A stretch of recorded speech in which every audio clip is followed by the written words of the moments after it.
Mike, I want to talk a little bit about two people, and I'm curious if you've heard of them. Are you familiar with anyone named Donald Trump? I heard of him once or twice. Okay, what about Joe Biden? Yes. Okay, so reportedly, these two individuals are running for, I think it's President of the United States. We'll see. We will see. It's yet to be determined for TBD. sure. Daily toss-up. Yes, we'll see how things go. So this naturally elicits strong feelings amongst individuals. Some good, Just the names themselves. some bad. Right, you can literally say the name. You say the name Joe Biden, half the country tenses up, half goes okay. You say the name Donald Trump. Joe Biden? What do you mean, Donald Trump? No, I don't. Joe Biden? No, I would never. Well, we just said the name. What do you mean? Anyway, so these names elicit strong feelings just without even mentioning anything else. And Agreed.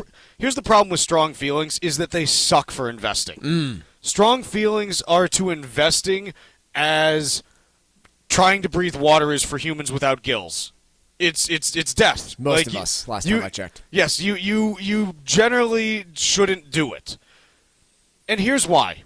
Okay, and again, this is not to say that this is how it always is or always will be, but I like to put some facts into evidence.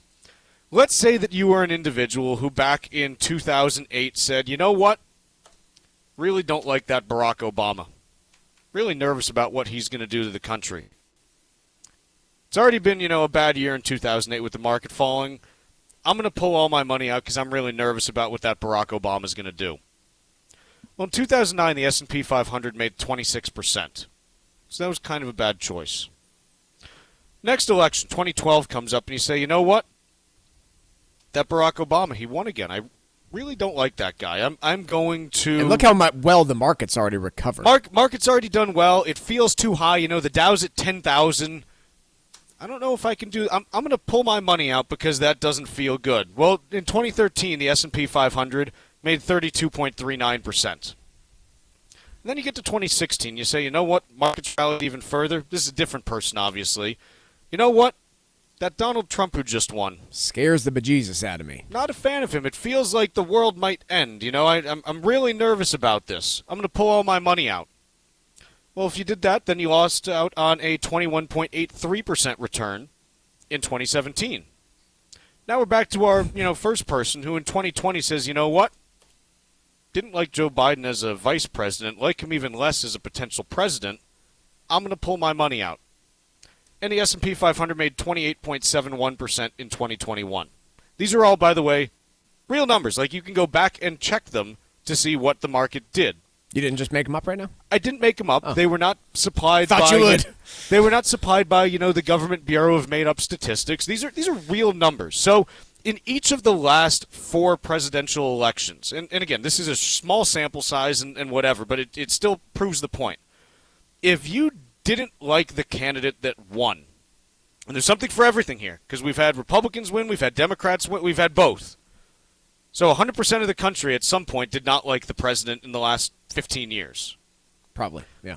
Probably. There's probably someone out there who just is like, whatever. Huge Trump/Obama fan. Yeah, right. Yes, there are the rare Trump, Obama, Biden voters that are out there. I don't know how many of them there are, but they're there somewhere.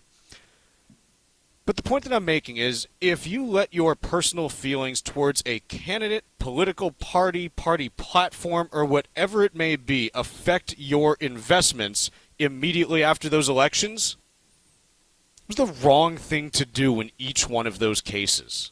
May I just raise my hand here about an incorrect conclusion to draw about this?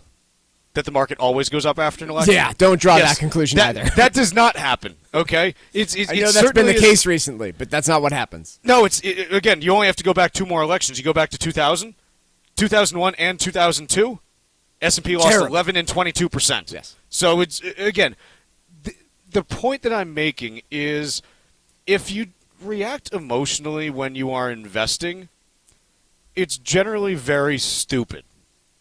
And you shouldn't do it because it will kill you as an investor. It is not good to invest with your emotions. You can play sports with your emotions. You can write poetry with your emotions. You can watch movies with your emotions. You can talk to your family and friends with your emotions. You cannot invest with your emotions and expect to be successful. And so my main message on this is not that you should support any one party or not. That's a personal choice. It's your choice, and you do what you're going to do. It's like that's the right that is given to you as a U.S. citizen. But if you look at the election and say, well, I'm so nervous about this, the election and who wins is rarely the thing that necessarily moves markets the way you would expect it. And the other thing, it might not even be something that you think is going to happen. As an example, Joe Biden gets into office. Okay. All this, money flows into solar stocks and battery stocks and this and that, and everyone says, oh, it's going to be terrible for energy. Well, you know what? Solar stocks have gotten absolutely crushed because there's been overproduction. Energy stocks done well. Done pretty well because there hasn't been enough oil in the world the last couple of years. So even if you have the idea right about, hey, here's what the policy is going to look like from a president, you may have the actual market reaction completely backwards, as many people did when Joe Biden was elected. So the point that I make on this is, again, vote for whoever you want. Like that's the whole point of the game.